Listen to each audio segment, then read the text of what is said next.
شروع اللہ کا نام لے کر جو بڑا مہربان نہایت رحم والا ہے۔ سچ مچ ہونے والی، وہ سچ مچ ہونے والی کیا ہے؟ اور تم کو کیا معلوم ہے کہ وہ سچ مچ ہونے والی کیا ہے؟ وہی کھڑکھڑانے والی جس کو سمود اور عاد دونوں نے جھٹلایا۔ تو سمود تو زبردست زلزلے سے ہلاک کر دیے گئے رہے، عاد تو ان کو نہایت زوردار آندھی سے تباہ کر دیا گیا۔ اللہ نے اس کو 7 رات اور 8 دن ان پر چلائے رکھا۔ تو اے مخاطب، تو ان لوگوں کو اس میں اس طرح گرے ہوئے دیکھتا جیسے کھجوروں کے کھوکھلے تنے، پھر کیا تو ان میں سے کسی کو بھی باقی دیکھتا ہے؟ اور فرعون اور جو لوگ اس سے پہلے تھے اور وہ جو الٹی ہوئی بستیوں والے تھے، سب گناہ کے کام کرتے تھے، تو انہوں نے اپنے پروردگار کے پیغمبر کی نافرمانی کی، تو اللہ نے بھی ان کو بڑا سخت پکڑا۔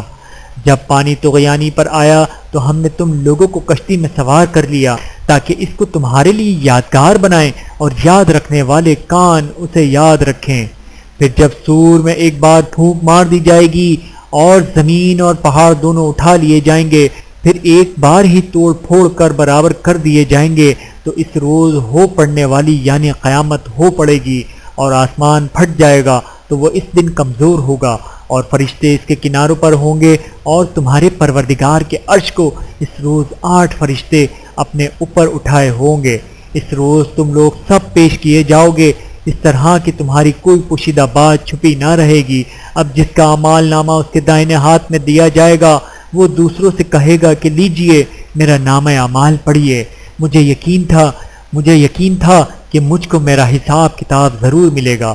پس وہ شخص من مانے عیش میں ہوگا، یعنی اونچے باغ میں جس کے میوے جھکے ہوئے ہوں گے۔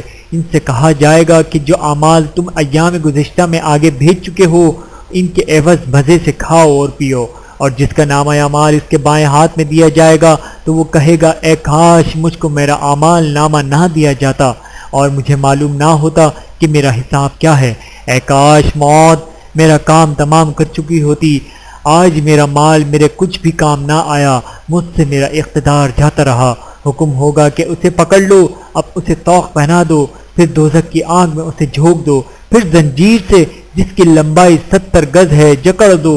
یہ نہ تو اللہ عظمت والے پر ایمان لاتا تھا اور نہ فقیر کے کھانا کھلانے کی ترغیب دیتا تھا، سو آج اس کا بھی یہاں کوئی دوست نہیں اور نہ اس کے لیے کوئی کھانا ہے سوائے زخموں کے دھوؤں کے، جس کو گناہگاروں کے سوا کوئی نہیں کھائے گا۔ سو میں ان چیزوں کی قسم کھاتا ہوں جو تم کو نظر آتی ہیں اور ان کی جو تمہیں نظر نہیں آتی، کہ یہ قرآن ایک معزز فرشتے کا پہنچایا ہوا کلام ہے اور یہ کسی شاعر کا کلام نہیں، مگر تم لوگ بہت ہی کم ایمان لاتے ہو، اور نہ کسی کاہن کا قول ہے، لیکن تم لوگ بہت ہی کم غور و فکر کرتے ہو۔ یہ رب العالمین کا اتارا ہوا ہے، اور اگر یہ پیغمبر ہماری نسبت کوئی بات جھوٹ بنا لاتے تو ہم ان کا دائنا ہاتھ پکڑ لیتے، پھر ان کی رگ گردن کاٹ ڈالتے، پھر تم میں سے کوئی ہمیں اس سے روکنے والا نہ ہوتا۔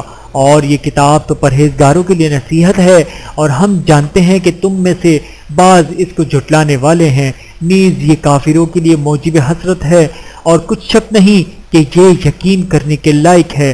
تو تم اپنے پروردگار عظیم کے نام کی تسبیح کرتے رہو۔